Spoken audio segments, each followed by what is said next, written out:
Hi guys, Brian here with the Gun Shop, and today we're going to talk about knives again, specifically blade shapes. So what we got here in front of us is 4 of the most common blade shapes you'll find in most of your everyday carry, utility knives, that kind of thing, stuff you would get at your normal shop, knife store, things you would use and carry on your person every day. So the first one we'll talk about is what you would call a drop point. Now this one is serrated. So serrations also help you. We'll talk about that real quick. Serrations also help you ripping through things. They stay sharper longer, but they are harder to sharpen.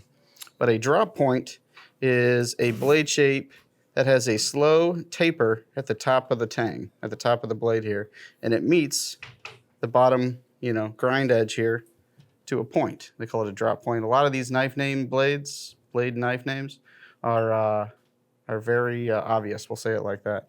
So this one here is more of a utilitarian knife, kind of a master of all, jack of none.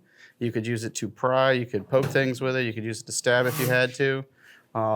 There's really nothing that it doesn't do well. It just doesn't do anything great.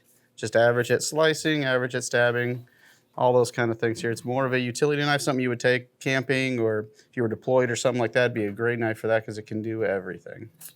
So that is the drop point. Next is this guy here, and this is called a sheep's foot or a Warncliffe. You can also call it a Warncliffe. A lot of people modify all these different versions, and they come out with different styles for different things. Mainly this one's purpose is utility.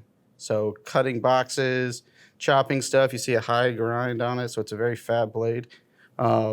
Mainly you lose the pointy tip. So it's not a poker. You don't really want to stab anybody with this or try to. You could, but it's not really meant for that. It's more meant for utility tasks. Really chopping stuff, working on your crafts. Third one is going to be a hawkbill. You will find these mostly on karambit knives or fighting knives, sometimes fixed blades. These are primarily self-defense tools. They're designed to be held like this. And if you punch or if you slash at somebody, there's a million different fighting styles out there. These are mainly for fighting. You could cut stuff with this rope. I guess you could cut an apple with it. Me and Joe were joking the other day, but it's not really meant for that. It's more meant for fighting. You see a slow taper down, or actually in this case, an extreme taper down. More meant for hooking something, hence the name hawkbill. The last one we're going to talk about today is your Tanto.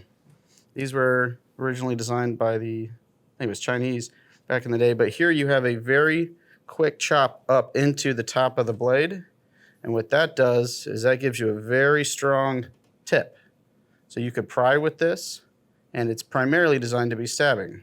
So this one's main purpose is thrusting. So if you had to jab down into something and pry it open or defend yourself, that is its main purpose. This one also has a hollow grind, so it's very thin behind the edge and very sharp, but a very strong tip, which is very good for stabbing.